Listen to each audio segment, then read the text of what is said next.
दर्शकों, हम यहाँ प्रदर्शनी में जहाँ पर होली बुक्स रखी है, काफ़ी ग्रंथ रखे हुए हैं अपने होली बुक से। तो हम देखते हैं यहाँ पर ये क्यों रखे गए हैं और यहाँ पर लोगों के ये क्या समझाते हैं। एक अनुयायी हमसे जुड़े हुए हैं, संत रामपाल जी महाराज, आइए हम इनसे पूछते हैं। हाँ जी, नमस्ते सर। सत साहब जी। क्या नाम है आपका? मेरा नाम साहिल दास है जी। साहिल जी, हमें ये बताएं कि जो होली बुक्स रखी है क्यों रखी गई है यहाँ पर? ये इसका रखने का तात्पर्य है कि संत रामपाल जी महाराज जी आज के समय में जो हमारे धार्मिक जितने भी ग्रंथ है उसके गूढ़ रहस्य हमको बता रहे हैं। तो आप जी जैसे यहाँ पर देख सकते हो, हमारे जितने भी 4 वेद हो गए, 18 पुराण हो गए, गीता जी होगी, कुरान शरीफ हो गया, गुरु ग्रंथ साहिब हो गया, बाइबल हो गया, इसके आधार से जो उसके गूढ़ रहस्य है उसको संत रामपाल जी महाराज जी ने आज पूरे समाज के सामने उजागर किया हुआ है। इसको पढ़ने के लिए तो बहुत टाइम चाहिए, आप इतने कम टाइम में इनको कैसे सेटिस्फाई करते हैं, कैसे इनकी शंकाएं दूर करते हैं?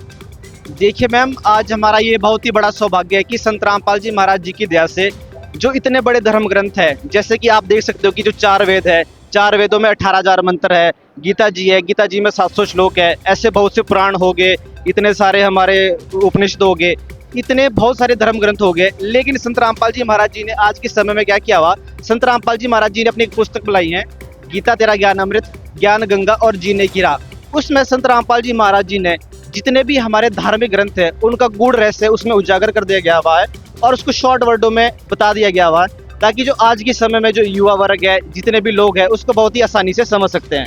आपका कहने का मतलब ये है कि इतने कम टाइम में आप पूरी गीता जी को तो नहीं बता पाओगे, पर जो उसमें बहुत जो मेन चीजें जो भगवान को पूजने के लिए या सद्भक्ति करने के लिए जो मेन चीजें, वो आप उसी पेज नंबर से उसको मैच करवा के बताते हैं।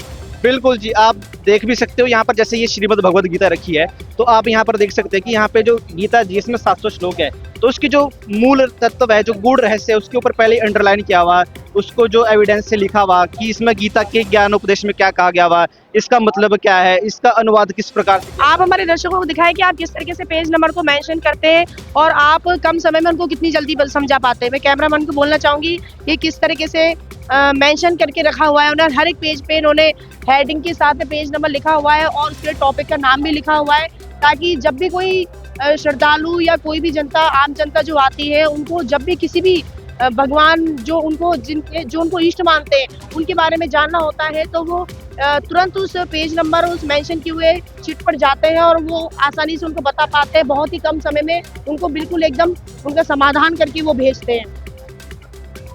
और आप क्या बताना चाहेंगे आध्यात्मिक प्रदर्शनी के बारे में, और क्या नया संत रामपाल जी महाराज ने, अभी क्या नया चल रहा है संत रामपाल जी महाराज का, और कोई नया नेक कार्य समाज के लिए क्या किया संत रामपाल जी महाराज ने? देखिए, संत रामपाल जी महाराज जी ने तो इतने सारे नेक कार्य किए कि उसकी गिनती नहीं की जा सकती। जैसे कि संत रामपाल जी महाराज जी के सानिध्य में नेपाल सहित भारतवर्ष के 11 बड़े आश्रमों में भंडारा किया जा रहा है। वहाँ पर दहेज रहित शादियाँ किया जा रही है, विशाल देहदान शिविर किए जा रहे हैं, रक्तदान शिविर किए जा रहे हैं। अभी जैसे आप गेट से एंटर हुए होंगे तो यहाँ पर दंत चिकित्सा केंद्र भी है, आप देख सकते हो। वहाँ पर आपको पीने की व्यवस्था है, रहने की व्यवस्था है, मतलब सब प्रकार की। मतलब संत रामपाल जी महाराज जी ने अभी आप देख सकते हो कि जो भूखे लोग हैं हरियाणा में, तो वहाँ पर पूरे मतलब संत रामपाल जी महाराज जी के जितने भी आश्रम है, तो भूखे लोगों के लिए वहाँ पर जो खाद्य सामग्री उपलब्ध कराई जा रही है। और संत रामपाल जी महाराज जी के पूरे आश्रमों में इस चीज का एक भी पैसा नहीं लिया जाता। ये संत रामपाल जी महाराज जी की तरफ से बिल्कुल निःशुल्क है और ये बहुत ही बड़ा परोपकार का कार्य संत रामपाल जी महाराज जी कर रहे हैं। अभी संत रामपाल जी महाराज के कितने टोटल आश्रम है जिनमें ये प्रोग्राम और ये भंडारा चल रहा है संत रामपाल जी महाराज की तरफ से?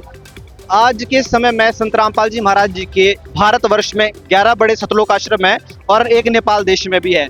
और संत रामपाल जी महाराज जी की दया से अभी धवलपुरी महाराष्ट्र और यूपी में सीतापुर में भी ये समागम मतलब आश्रम नए बन रहे हैं। और आप देख सकते हो कि संत रामपाल जी महाराज जी के पूरे भारतवर्ष में 500 से भी ज़्यादा नाम दीक्षा केंद्र है और बहुत सी यूनाइटेड कंट्री में भी संत रामपाल जी महाराज जी के ये नाम दीक्षा केंद्र चल रहे हैं। तो ये इतनी जनता यहाँ पर आती है कि हर बार आश्रम में बढ़ोतरी हो रही है, इतनी पहले 11 आश्रम थे, अभी 12 हो चुके हैं, तो संत रामपाल जी महाराज के हर साल आश्रम में बढ़ोतरी होती है? जी मैम, क्योंकि आप देख सकते हो ना कि संत रामपाल जी महाराज जी का ज्ञान आज पूरे विश्व में है। संत रामपाल जी महाराज जी को ऐसा कोई भी व्यक्ति है जो नहीं जानता होगा, क्योंकि उनका ज्ञान का जो प्रचार है वो पूरे देश से लेकर विदेशों में हर जगह फैला हुआ है। उनकी लोकप्रियता को देखते हुए आज की जनता है वो संत रामपाल जी महाराज जी को, जो उनका एक वास्तविक चेहरा है, वो अपने धर्म ग्रंथों को हमारे समक्ष रखते हैं। वो समाज में जितनी भी बुराइयां उसको खत्म करते हैं, समाज में भाईचारे का हमारे को संदेश देते हैं। इन सब चीजों को देखकर जो संत रामपाल जी महाराज जी है, उनके अनुयायी और उनके जो जितने भी आश्रम है, उनकी संख्या दिन प्रतिदिन बढ़ती जा रही है। आप हमारे चैनल के माध्यम से लोगों को इनविटेशन देना चाहेंगे जो ये संत रामपाल जी महाराज का प्रोग्राम चल रहा है और ये कब तक चलने वाला है?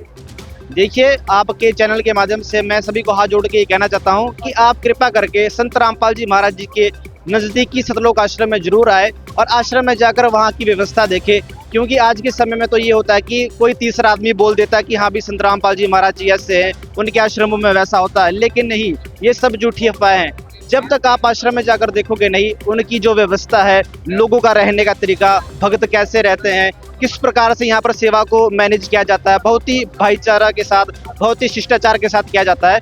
तो मैं आपके जितने भी दर्शक हैं उनसे हाथ जोड़कर निवेदन प्रार्थना करता हूँ कि आप कृपा करके संत रामपाल जी महाराज जी के आश्रम में जरूर आए। सत साहिब। धन्यवाद। सत साहिब जी।